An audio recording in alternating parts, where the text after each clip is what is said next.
love with Squarespace site's simple and beautiful design. It feels fresh, clean, and I can easily update it myself anytime.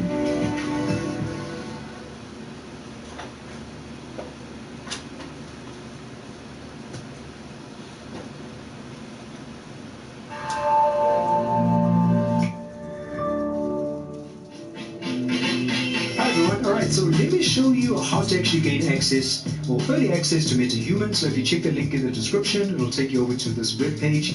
Just sign in with your Epic Games account, and then you'll be able to click on request access. It'll ask for your email address, and then it takes about a day or two for them to send an email back to you, which basically congratulates you for gaining access to MetaHuman. And in that email, you'll be able to click on Launch MetaHuman Creator, and MetaHuman basically functions within your web browser.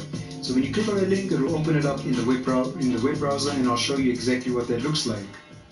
Alright, so once you've been granted access to MetaHumans, this is the first thing that you're going to be greeted with. So you'll have all of these preset MetaHumans on the left hand side, and that's going to be your starting point. You can also click on this icon over here, and that's going to show you how much time you have left. So they're basically allowing everyone to use MetaHumans right now for 1 hour, and then you can request access again. But this is going to be your starting point, so you can choose any of these templates, and it will take you to the editor.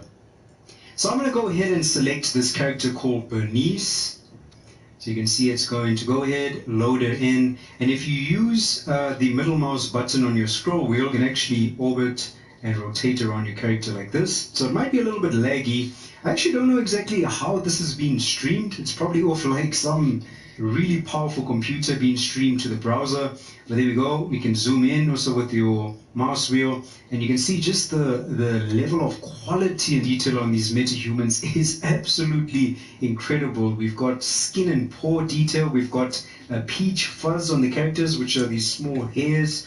You can see it really looks fantastic, and one of the hardest aspects to get right with 3D human characters are the eyes, and I think these eyes look really fantastic. And of course we've got some fantastic grooming going on here as well with the hair, and this just looks really good. We even got some subsurface scattering over here, and just the overall skin texture looks superb.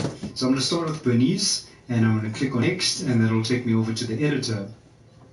So as soon as you go over to the editor, you can see it starts playing this animation, and you can zoom in, zoom out, and see everything playing in real time, which is incredible. So some really fantastic stuff going on over here.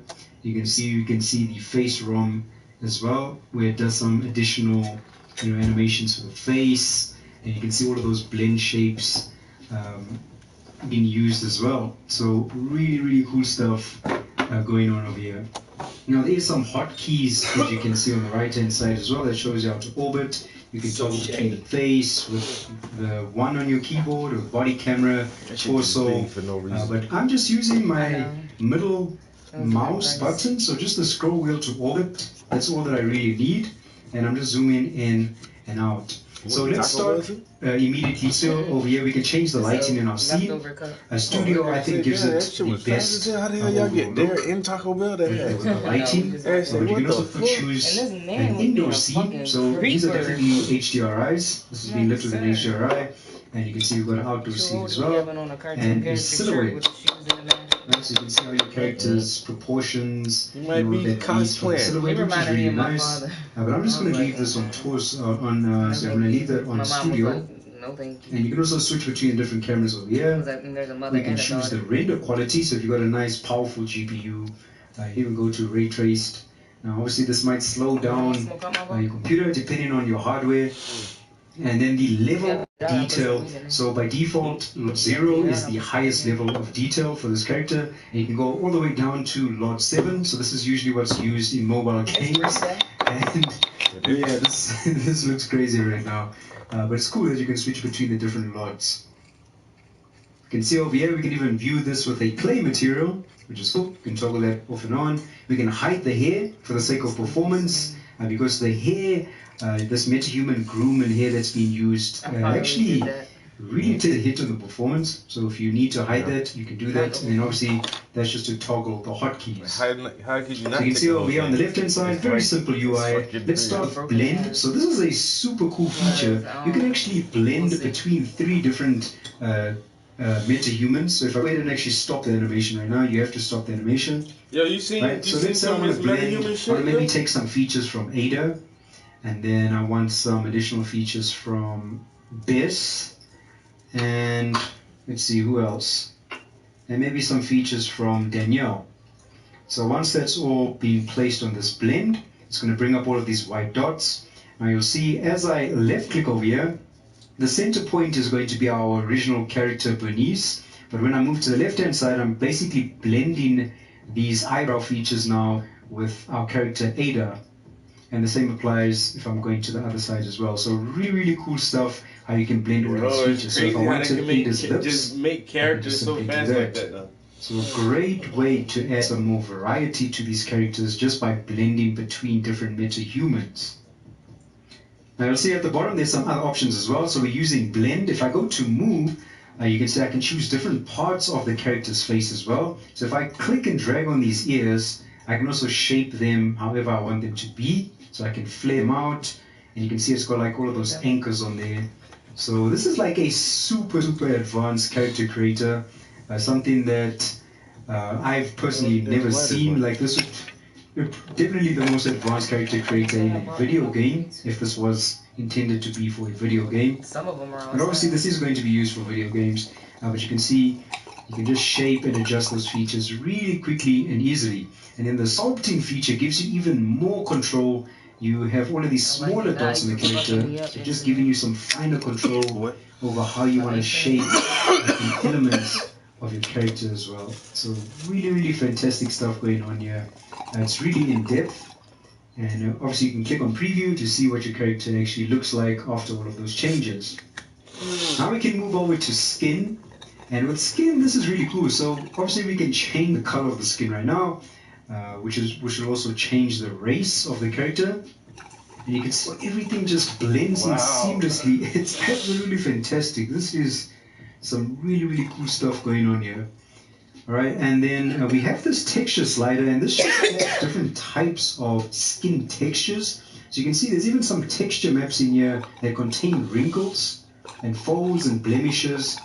So that's really cool that they've added this, and it's just a simple slider.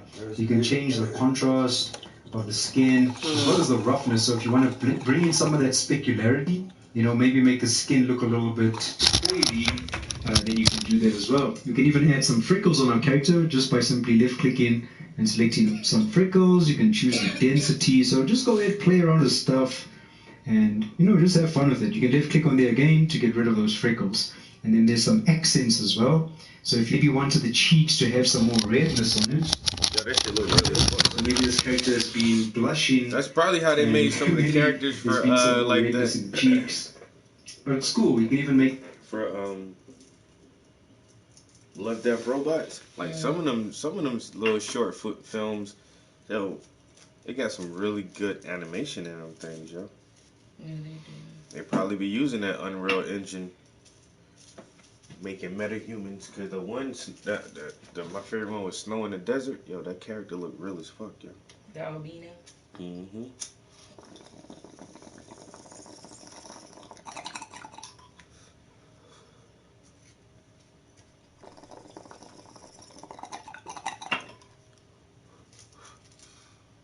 I'm not who you think I am. Oh, but you are.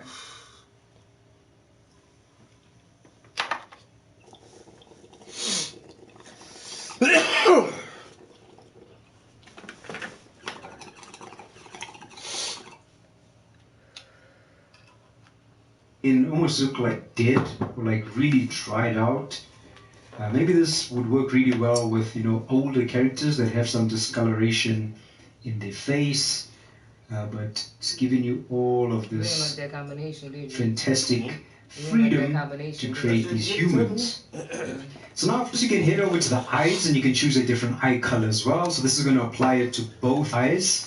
But what's cool is if you go to the iris, you can also create 2 different colored eyes, which is actually known as When I said the flavor, she looked at me like, heterochromia. okay. I think I'm pronouncing that correctly, but it's a condition where somebody has 2 different colored eyes. So you can see over here, you can choose both or left, and maybe one eye is blue, like this, and the other eye is green.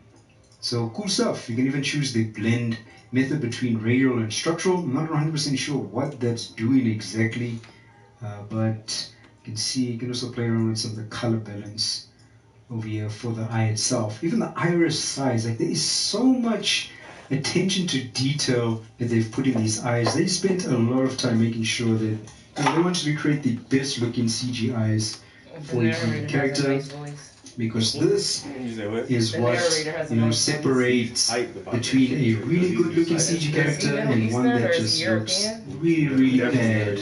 It's always in the eyes, at least from what I've noticed. So these eyes I think look absolutely fantastic. They've got moisture and all that goodness on it. So you can see you can play around with the sclera as well and adjust some of the brightness of all of these sliders over here. Even the veins, that is crazy. Like rotation on the veins. Man, like they were thinking about everything when they created these eyes. But there we go. So 2 different colored eyes. I'm actually, you know what? I'm just gonna go back and choose maybe just preset 11 for now. Alright, and then this actually surprised me. You can go to teeth and now you can customize characters' teeth. Oh damn! So you can see I can add some variation on here, which is something that I would definitely do. Definitely put a So gold this is grill just on that making shit. sure, you know, it doesn't look, Of course you would. you know, it's adding some imperfection to the teeth, right? Which I think makes this look a lot more believable. You can even play around with the length of the teeth. But over here, if you play around with these sliders and click and drag on them, you can actually make some really messed up teeth as well. If you just play around with these sliders. Somebody gonna watch this and be like, damn, crazy that's looking teeth. You can see I can open the jaw. And yeah, so all of these fantastic sliders on here. Even the color of the gums and the teeth and the plaque. I think I'm pronouncing it correctly. You can make these teeth look really clean. Or they've got that buildup of plaque on it over time. I think I'm pronouncing Add that some correctly. more believability into the character. So some really cool stuff going on here. Bro, it's like And of course, you've got a makeup Doubt it. category as well. So if you want to add some makeup on your character, you can do exactly that. Play around with some roughness, add some more specularity, or you know, make the makeup look like a very matte finish to it. You can see there's even a metalness slide over here. And of course, the same applies for the lips. So reduce the roughness, it'll make it look more glossy, or you can create that matte finish with the lipstick. So you can see we've got a dedicated hair category as well, and for those of you that know about 3D hair, it's really time consuming to create. It's actually quite difficult to do as well, so I have a lot of respect for grooming artists out there. I've done hair myself using ZBrush and Fiber Mesh, and you can also use Maya's Xgen and there's Ornatrix as well to create CG hair. But over here they've built this library for you, and the hair looks absolutely fantastic. The library is not massive, but the hair they have included looks really good. So let's see what she actually looks like with a different hairstyle. So let's try this long, messy hairstyle. So I'll just select that, and there we go. So really cool. You can see the quality of this hair is really fantastic. Black people hair And though. then this salt and pepper slider, just think about hair, you know, that's starting to age. So it just brings in some gray hair as well. So really fantastic. You can make the hair completely gray. So I really like the slider. You can also decrease some of the roughness, you know, to make it a little bit more shiny. We'll increase as well. And you can obviously change the overall color of the hair over here, if that is something that you're going for. Now from this color slider, I'm not exactly sure how this is working because there's no other colors that you can actually choose. I see it's just based off melanin and redness. I thought when it said color, like you could just choose any color that you wanted, like red or blue hair, but that doesn't seem to be the case. But anyway, that's what she looks like with blonde hair. So yeah, here we go. That is the hair category. It's absolutely fantastic. The quality of the hair that's included over here looks really good. And I'm really happy that they've included this because CG hair is extremely time consuming and can be quite difficult to do. You can see we've got some eyebrows as well. You can choose different eyebrows or remove them entirely if that's what you want. Same applies for the eyelashes. Right, put some big eyelashes on your character if you want to. Alright, put a beard on your character, it's up to you. Right, they're not going to stop you from doing that. And yeah, you can put a moustache on your character as well. And now the last category is the body type. So I can click on that and you can choose to either have a short, average or tall metahuman. And you can choose whether you want them to be plumpy, athletic or skinny. It's completely up to you, whatever you're actually going for with your character. So that's pretty cool. And there we go. So you can also go to tops. So you can see the library is quite small right now. We've only got a shirt, sweater and a hoodie. So this obviously is going to grow over time. But it's cool that we've got these, just some basic clothing that we can apply onto our character. You can change the color of that as well to whatever you want it to be. Alright, but let's see, what was that on? Okay, it doesn't matter. I'll just make that white. And same, you can change different types of pants that are on your character. So again, really small library right now. But again, this is just the beginning of MetaHumans. I'm sure this library is going to be massive one day, with just a huge variety of different clothing. I would personally love to add some clothing to this library, using Marvelous Designer, adding my own garments onto these MetaHumans. So we'll see as time progresses, and you can see there's some shoes over here as well that we can choose. Alright, so there is our MetaHuman. So right now it is quite basic. There isn't too much that we can do in this program right now, but it's so cool to see where things are going with these characters, and just the level of quality that's being produced is absolutely fantastic. Let's see what this last animation was. Body technical. So she'll start doing some stuff. Okay, she starts looking at her body. Yeah, that's pretty cool. Let's maybe leave it on the body camera right now. So really cool stuff. I can't wait to see what people are going to start doing with these MetaHumans. So if you've got a Rococo suit, adding your own mocap data to these MetaHumans, or if you're using an iPhone and you can record some facial animation as well, the possibilities for generating these really believable looking human CG characters is going to unlock a whole new world of possibilities and creativity. Alright, so once you're actually done, you can just click over here and you can give this character a completely new name. But I noticed once that's done, I think it's automatically just saving this to the cloud.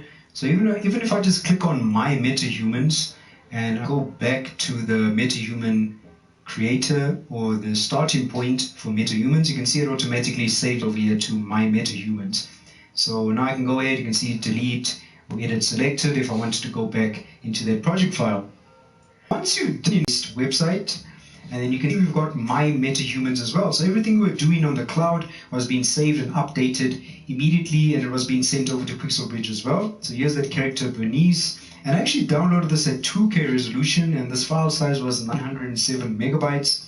So obviously on 8K that file size is going to be a lot larger, and I think it also depends on the level of detail you're using on the character as well. But there we go. So you can download that, and then you see there's export. But you can see there is a limitation. It says this asset can only be directly exported to Unreal Engine and Maya. So for now, we cannot export this to any other programs. But obviously, remember this MetaHumans is still in development, so they will add support for other programs later on, because all of the other objects in Pixelbridge that have been scanned. See, if I go to my export settings, you can actually export this to 3D Studio Max, to Cinema 4D, to Blender, so it's got that bridge support for those objects, and I'm sure they'll add the support later on for the MetaHumans, and that's what I'm really excited to check out when that eventually gets added. And I'll definitely be updating this video again with that entire pipeline, going to maybe Cinema 4D or Blender, but for now you can only use your MetaHumans in Unreal Engine and Maya. But it's still cool that you can still export this out and give them a try in a different package, 3D package. All right, so there we go. I just wanted to give you a quick introduction, in case you've never opened or used MetaHumans. So go ahead, you can head over to Epic Games. You can request access to use MetaHumans as well, so you can give it a try. And I just wanted to show you what it's capable of. You can see there's a lot of different feeders and sliders that you can adjust with the characters themselves to add a lot of variation, which I think is really, really cool. So they're giving us a fantastic tool to use, and I think we should really be excited about this, especially the type of person that needs to use CG humans with animations or with games. COVID-free, man. They've created this tool for us, so I'm really excited to see where this goes. There's obviously a lot that they can still add to MetaHumans and a lot that they are going to add. So this is just the beginning, and I think it's off to a fantastic start. So let me know what you think down in the description below. What do you think about MetaHumans? Will you be using it personally? I actually might replace this with Dash Studio, but I want to see how this is going to be integrated and used in other 3D programs as well. So I want to see how that pipeline is going to work. But the end results of these characters look absolutely superb, and there's so much customization when it comes to the face itself and adjusting those features. But yeah, let me know what you think down in the description, in the comments below. What do you think about MetaHumans? Alright, so as always guys, I truly appreciate the support on this channel so much. You are super awesome. Stay tuned for some more videos and tutorials, and goodbye. Are you ready for a total body workout, Peloton fam? Just a 30-minute bike boot camp? I got this. Get at home motivation anytime you want it. Click on that bike and meet me on the mat for lunges. Tap into your motivation. Peloton.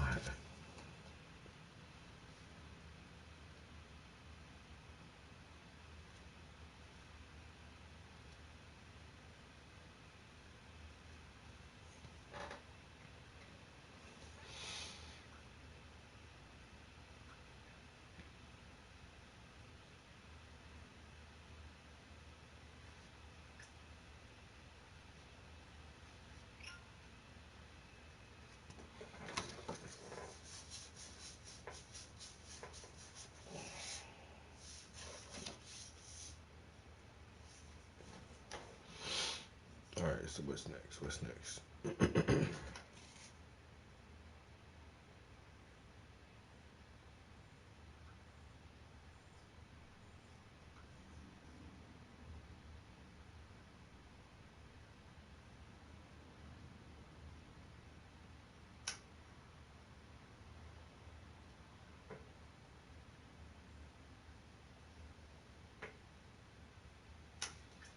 Did you ever open experience? You guys, comedians, there must be every once in a while like a real tragedy to process. That must be very hard. Yeah, I mean, it's not that common that comedians take their lives. I mean, it does happen with Robin. Robin was a big one for a lot of people because he was not just a comedian. He was like a cultural icon in terms of like his films. You think of all the different movies that guy was in, and he had such a range too. That's what you like, to me, when you know how brilliant a person really is. Like, do you remember that film that he did about the crazy film processing guy? It was like a 24-hour film. You remember those little photo booths that people go to? Yeah. Back in the old days, you youngsters, we would have a camera, and the camera would have film in it, and you'd have to bring the film to a place for processing. And Robin Williams did a film about a guy who was a psychopath who was obsessed with someone his family from processing their picture. 1 hour photo, that's what it was. 1 hour photo. Yeah. It was fucking great. And you just, from that film, you realize the range this man had. Right. You know, I mean, from Good Will Hunting, from, so many different, he was a genius. Yeah, and the human race is so lucky to have geniuses in it. You know what I mean? Like, we all feed off them. Yeah, we do. They elevate us. And it costs them sometimes, but we need those people. Mm-hmm. Yeah, to be a guy like that, to be dealing with the kind of RPMs he was dealing with. Just, he would spit out these amazing works, but just the cost on himself. Good Morning Vietnam, in the initial few minutes, like, it's pretty clear that it wasn't scripted, because there's this like kid in the control booth. I mean, the conceit is that it's a military DJ and a radio announcer during Vietnam, right? And the military command didn't really like him because he was saying things that were sort of like not sufficiently sort of respectful of the war or whatever. But of course, the troops loved him. Right. He was a real guy, right? And so Robin Williams, it was pretty clear if you watch the beginning, it's worth watching that it wasn't scripted, because the kid in the sound booth behind him, you could watch him react to this like 3-minute like the outpouring from Robin Williams, where he's like channel different people and it's all coming out. It's totally insane. Yeah. And this kid can't even stand up. He's laughing so hard. I'm like, that's not acting. Right. That's a guy who's actually had no idea this was coming. Right. It's amazing. Yeah. I met him only once, and I met him after one of my shows. I didn't know I was talking to him until a couple minutes into the conversation. He had a crazy big white beard, and he waited in line with everybody else to meet me. Wow. And I was talking to him, and he was telling, I was saying, oh, I love this bit, I love that, and I love how you put that together. I was like, oh, thanks, man. Thanks, I'm like, holy shit, this is Robin Williams. That's like, I didn't know. I literally had no idea until like several minutes into our conversation. He must have loved that. That's pretty cool, man. That's very cool. It was cool that, first of all, it's cool that he just went to the show by himself. Right. He decided he wanted to come see me. Maybe somebody told him I was funny, and he came and then he waited in line to meet me, and then wanted to talk about individual bits and how he loved how I put this one together. And now it was crazy. It was like I realized in the middle of it, I'm like, oh my God. That's awesome. It was really wild. But that just shows you what kind of thoughtful person he was. Yeah. That, he wasn't into being seen. In fact, he had a baseball hat on and glasses and a crazy big white bushy beard. Couldn't even recognize him. Right. He snuck around. Catch new episodes of the Joe Rogan Experience for free, only on Spotify. Watch back catalog JRE videos on Spotify, including clips. Easily, seamlessly switch between video and audio. Came to his show and stood in line just to talk to him. Stood in line like a regular person. That's crazy. Yo, man, I love that one bit. Yo, you started off like this and that.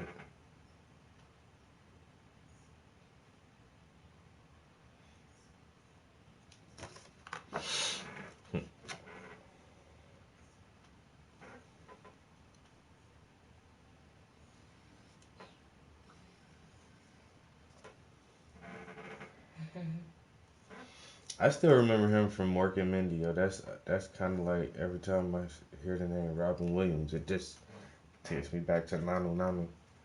And then, like, for my generation, probably like Mrs. Doubtfire was one of his more memorable movies because it was like a really big family movie.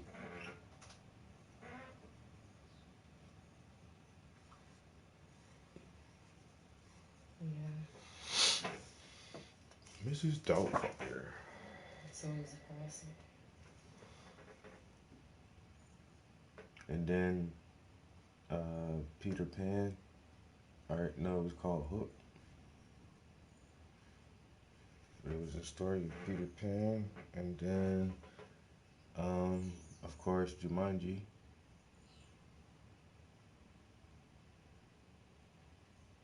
Yeah. I actually liked the new Jumanji. I was surprised, but it definitely was not my favorite.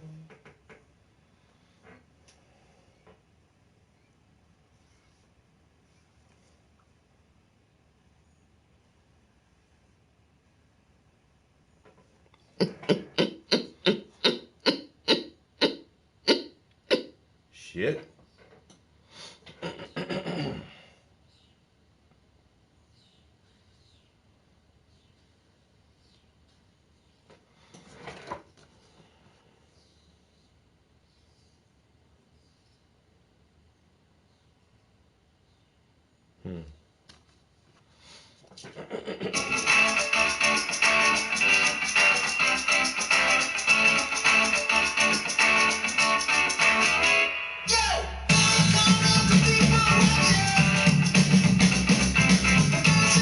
Steven Crowder has the most popular independent news channel on YouTube.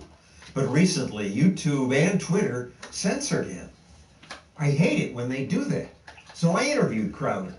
We agree on some things, but we also debate. Here's our full interview. People know that I've had battles with big tech for a long time, but I was demonetized indefinitely, both of my channels, and banned from posting, upload.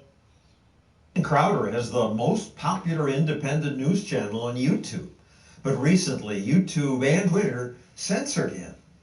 I hate it when they do that. So I interviewed Crowder. We agree on some things, but we also debate.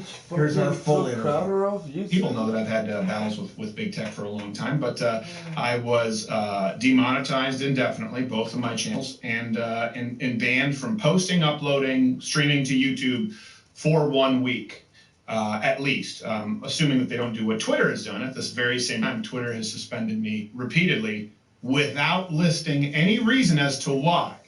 And this is what's interesting. So right now I can't talk about this on Twitter and on Facebook. We've been throttled. And I don't mean a conspiracy where some people out there, they love to stir drama. And I think I've been shadow banned. Facebook told us we're going to remove your reach. Twitter has suspended me and locked me out. So what's interesting about Twitter, let me back it up a little bit. With Twitter, they suspended me, and it says reason listed, blank. Now, keep in mind, they sat before Congress and said we are transparent and we let people know when they violate policy to give them the opportunity to rectify it. 4 times suspended, reason blank. From the previous suspension to the current suspension, okay, I tweeted 1 tweet, and that tweet was, Twitter has told Congress that they only... Do I always agree with Crowder? No, I don't. I think he makes really slick and easy to say racist jokes sometimes, because we get it, and then he can do the black girl voice or the black guy voice really good and make jokes like that, and I get it and the shit, and I'll laugh at it sometimes because shit be funny. But you know what I'm saying? Is he my favorite person in the world? No, I don't mind listening to him though, and it's fucking crazy he got banned. What the fuck? They did that shit to Alex Jones. They did that shit to Trump. They did that. Now they done that shit to Crowder. Sooner or later, man, you really won't have freedom of speech. And just because I don't care to agree with everything a motherfucker says, it's do I want him fucking banned? Do I want him silenced? Because I don't like when he says that, or I don't like how he said that, or well, I don't think he should be saying that. It's I don't know, once again, as long as it ain't hate speech let's kill all and fill in the blank or whatever. As long as a motherfucker ain't saying no shit like that, then I don't give a fuck. You should be able to say whatever. You can call me a name if you want to. That shit don't hurt my feelings. And if I call you a name, it shouldn't hurt your feelings. And if it does, oh well. As long as I'm, once again, not calling for, some crazy genocide or targeting some people for violence or something. I'm just not. I'm just using words, But this shit is coming, yo. Where you won't be able to say shit, yo. I said something the other day and somebody's like, oh, that's racist. I'm like, bro, that's not racist. He's like, oh, because you bringing color into it. Bringing color into it, yeah, some people get sunburn and some people don't because of the color of their skin. That's not racist. Talking about skin color isn't racist. And it's you can't say shit, yo. It's fucking weird as fuck. With reason and list it to the violator and an image of the screenshot where it was blank. I was then suspended after that singular tweet. After that, from YouTube, and I can get into why YouTube has said that I am suspended for the time being. Yeah, go to it. So with YouTube, they removed 2.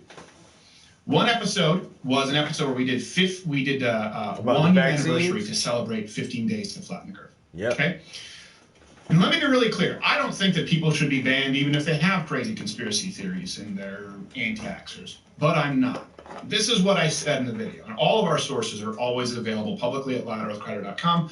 We always use original sources, neutral sources, or liberal sources as references. Every day. We list them publicly. We have a link in the description on YouTube. Every single episode, despite being a comedy show.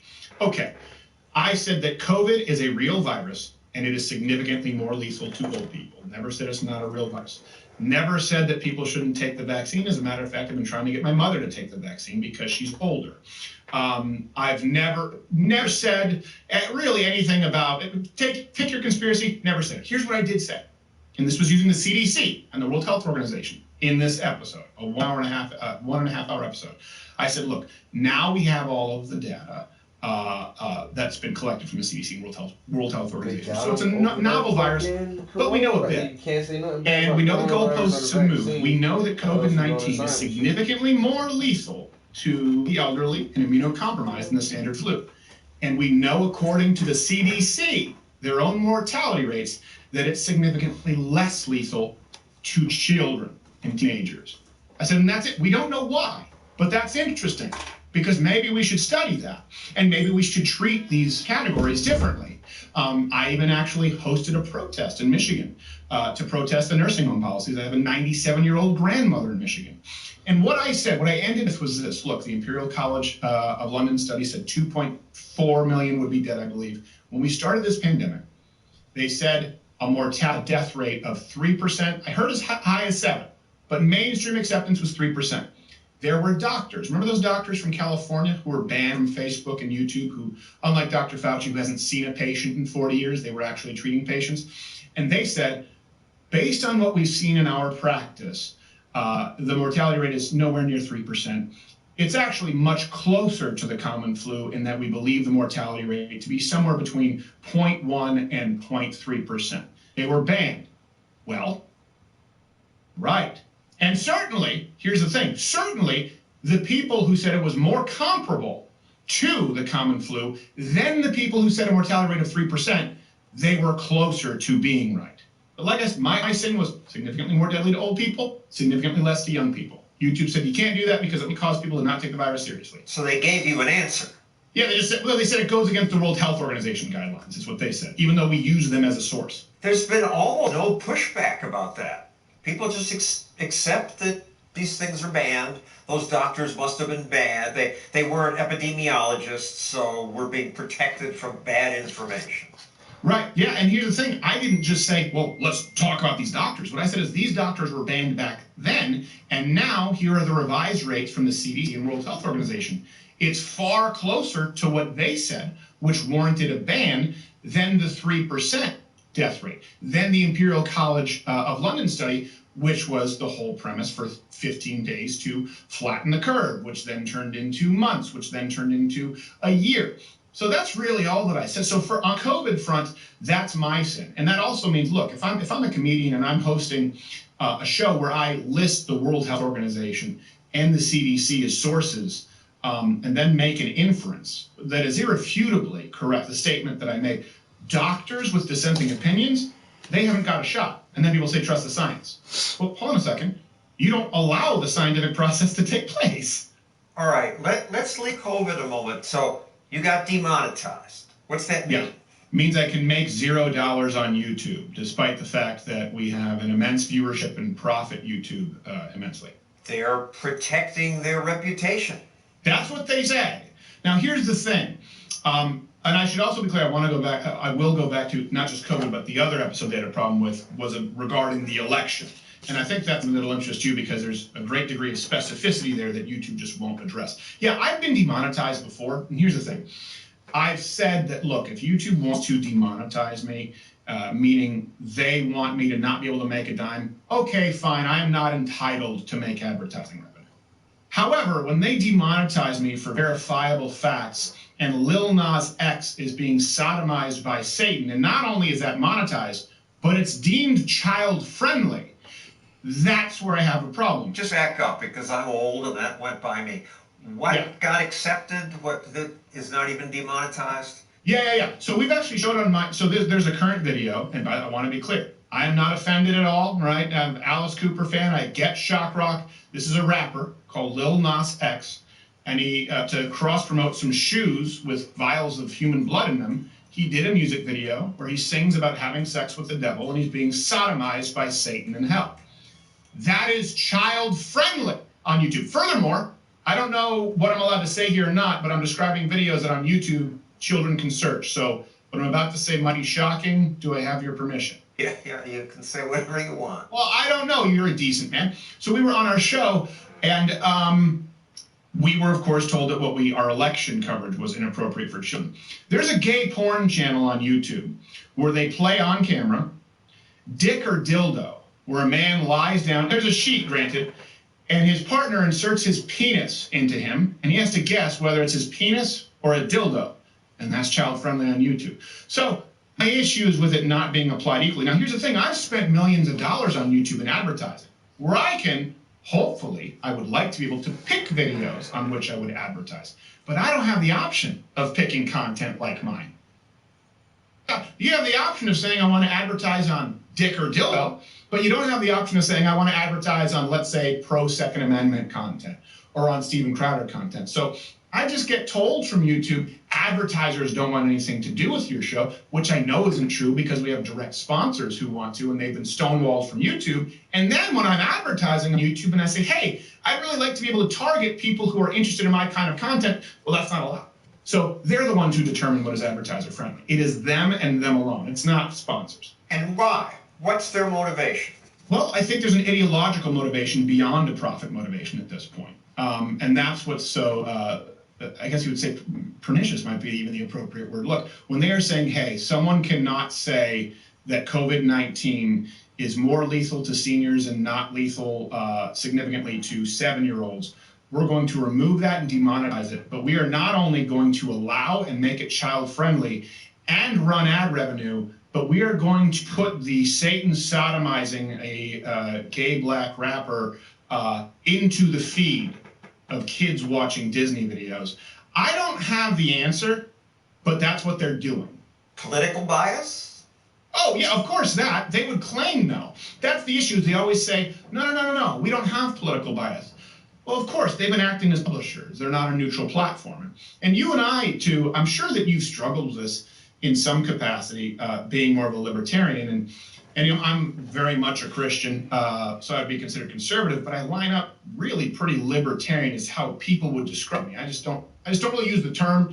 I don't mean this as an offense because you're a libertarian, you're a true libertarian, but then Bill Maher also claims to be a libertarian. So I'm like, well, what does it mean anymore? So I know. So I just say conservative, but I'm pretty consistently libertarian and pro-free market. I think the drug war is a failure. I find it ironic that many liberals who want to end the drug war also want to make guns illegal, like the cartels can't stand to make a profit off of that. But yeah, I think we're at a point where it's not the free market at work. You're talking about 5 companies who are more powerful than any government that have existed before them, who lobby the government and get political and legal protections under the guise of 230 and safe harbor laws so that they are not held accountable for what's on their platform, just like a public utility like AT&T or like Verizon. But AT&T and Verizon can't kick you off if you say something that they don't like on their phone service.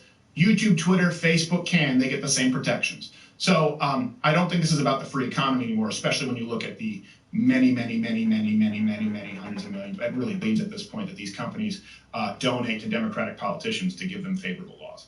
I think they just employ a lot of young people who lean left and do it on their own. I think that would be one thing if it didn't come from the top down. If it didn't come from the top down and executives and chiefs of content, and if I hadn't had experiences with people actually trying to guide the form of our content, sometimes before it airs.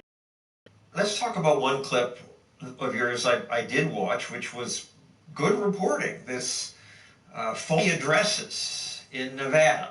Accumulated voter data from government websites. Okay, we checked if the addresses were deliverable. Here's a quick snapshot collage, so you can just see boom, boom, boom, boom.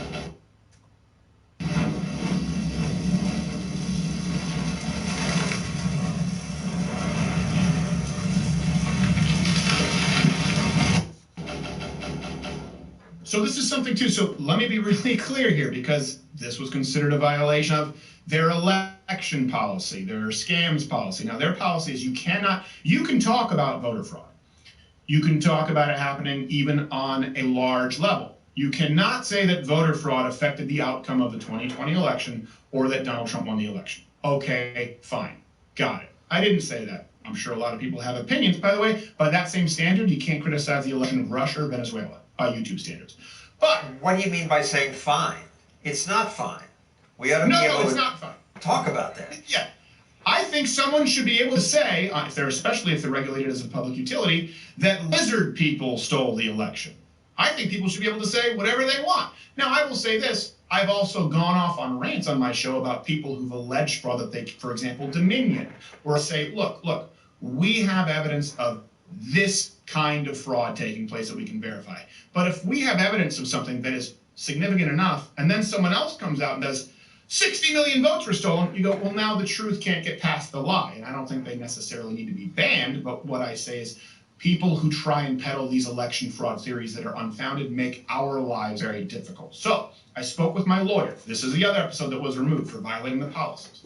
My half-Asian lawyer, Bill Richmond. I said, look, what can I say? What can I do? He said, well, you can't say anything you haven't verified. I said, okay. Can we talk about these voter rolls with people? He said, well, you can't unless you visited those gravestones. You can't say that. I said, okay, look, would I be in the legal clear if I went on air and said, okay, I cannot discuss any other instances of fraud aside from these several dozen addresses that I've personally verified here on video with a copy of today's newspaper? He said, you can do that. I said, good. So what we did was we looked at the voter rolls. Okay, we had my researchers do it, some brilliant people, and I, of course, worked tirelessly with them. We went through the voter rolls, cross-referenced it with Postal Service deliverable addresses, then searched on Google Earth to see if this was a valid address or not. That should be enough, but it's not. I either went out or sent out producers to in person verify those addresses. We have a list of I want to say thousands, but we don't have enough time to visit all of them. So we visited, I think, somewhere between 25 and 30 something, mainly in Nevada and Michigan, because those were the easiest states for us to get access to these and also comply with the voter laws. Now, we went on air and said, look, I can't say anything else, but I can definitely tell you that this is not a legitimate voting address. I said I can definitely tell you that this, an empty lot with today's paper on video, an overpass with a copy of today's paper and their voting log. I said, I can tell you that these are not valid votes and nobody cares. Now, here's where it gets interesting. We got fact-checked by someone anonymous on Reddit, something like that. And they said that we got, I think, 3 things wrong. And this is what spurred me to go do more research, and we caught something far more sinister. They were right. They were right, to their credit. We were wrong. One of the addresses in Nevada was an empty lot. Turns out my intern took a video of the empty lot next to the empty lot where the vote came from.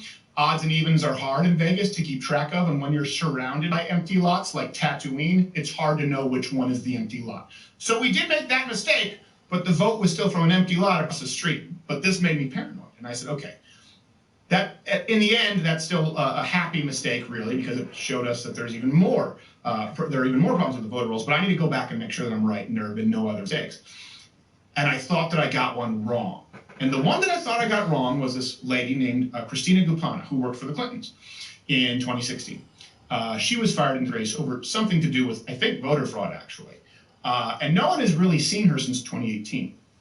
Not quite a missing person, but a lot of people are looking for her. So when I went through my voting rolls, I realized this is Christina Gupana in Vegas who voted. And I said, I can't believe we made this mistake. I showed her vote coming from under an overpass. I believe the address was somewhere on West Bonneville Avenue. And when I looked at the voter rolls, I said, it's East Bonneville Avenue. I said, oh my God, I'm going to have to go out and apologize. This isn't like me make this careless mistake. I can't believe that this happened. Spoke with my researcher, who's English, and she said, no, actually, we didn't make a mistake. I have the voter rolls from August. I have the voter rolls from November. They do say West Bonneville. Looks like in Nevada at the county registrar, they changed the address to East Bonneville last night. So they changed it on a Wednesday night from West Bonneville Avenue to East Bonneville Avenue after we had broadcast the show. This matters for 2 reasons. If you go to the Nevada county, the county website, the Nevada state website and the county website, they claim that they don't change any voter rolls on any day outside of Monday. This happened on a Wednesday night. Now, I said, okay, they changed it. Let me follow up. Turns out she's never lived or been to East Bonneville either. So it was updated to a new address, which was also, since we're on YouTube, a bullshit. And when I called the official spokesperson in Nevada, they said, well, we'll have to look into it. I said, look, assuming that everything that I'm saying is not lying, assuming that I've actually spoken with the person who owns that apartment, assuming that I've been to both of these addresses and I have it on video with a copy of today's newspaper, assuming that it's true, what do you do to ensure the legitimacy and the integrity of those who are voting legitimately? And this person on air, on this episode that was removed, said, I don't believe there's any system in place to change that. The issue, even if there is verifiable, 100% irrefutable fraud, which I can't prove on a level of hundreds of thousands because I don't have the time, there is nothing that can be done, and there is no interest in doing anything. This was on YouTube. This was removed. And you also been posted, I've been suspended from YouTube, I guess banned temporarily. They're making it clear that conservative opinions that relates to COVID